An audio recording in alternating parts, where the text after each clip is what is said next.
দেখো, আজকের ডেটে যাদের হাঁটুর ব্যথা আছে, যেগুলো দেখা যাচ্ছে যে হাঁটুর জেল শুকিয়ে গেছে, হাঁটু ক্ষয়ে গেছে, আর একটা এন্ড পোর্শন এসে গেছে, আমরা পেন কিলার স্টেরয়েড নিতে নিতে একটা জায়গায় এন্ড এসে গেছে যে হাঁটুটা আর রিপ্লেস না করলে আর হাঁটাচলা করা যাবে না।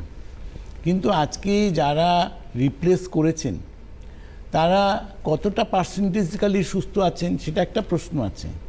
কারণ কি আছে, যারা অপারেশন করেছেন তাদের মধ্যেও প্রচুর পেশেন্ট আজকে আমাদের কাছে এসছে, তারা একটা প্রায় প্রবলেম ছিল, একটা প্রায় মোটামুটি চলছে জোড়াতালি করে, কিন্তু আরেকটা প্রায় প্রবলেম অলরেডি চলে আসছে। আর যেটাতে করেছেন সেটাও 100% সুস্থ নয়, কারণ সেখানে অনেক রেস্ট্রিকশন মানুষকে মেনটেন করতে হয়, প্রচুর টাকার খরচ। আজকে সেই জায়গা থেকে রাঙ্গুলি আয়ুর্বেদিক মানুষকে সেই খরচ থেকে নিষ্পত্তি দিয়েছে। আজকে আয়ুর্বেদিক মেডিসিন দ্বারা উইদাউট অপারেশন আজকে মানুষ হাঁটাচলা করতে পারছেন। তো এই যে জায়গাটা তৈরি করা হয়েছে সেটা কিন্তু আজকের ডেটে প্রতিটা মানুষের জন্য বিরাট সাফল্য, এটুকু আমি জোর গলায় বলতে পারি।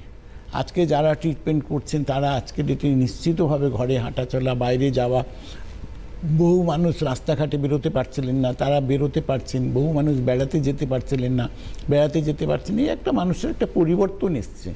পরিবর্তনটাই আজকের ডেটে খুব প্রয়োজনীয় ছিল, এবং সেটা কিন্তু আজকে যারা বহুদিনের বহু কষ্ট পাচ্ছিলেন তারা একটা নিশ্চিন্ত হয়েছেন যে না, আমি এখন আমার লাইফটাকে নর্মাল করতে পেরেছি।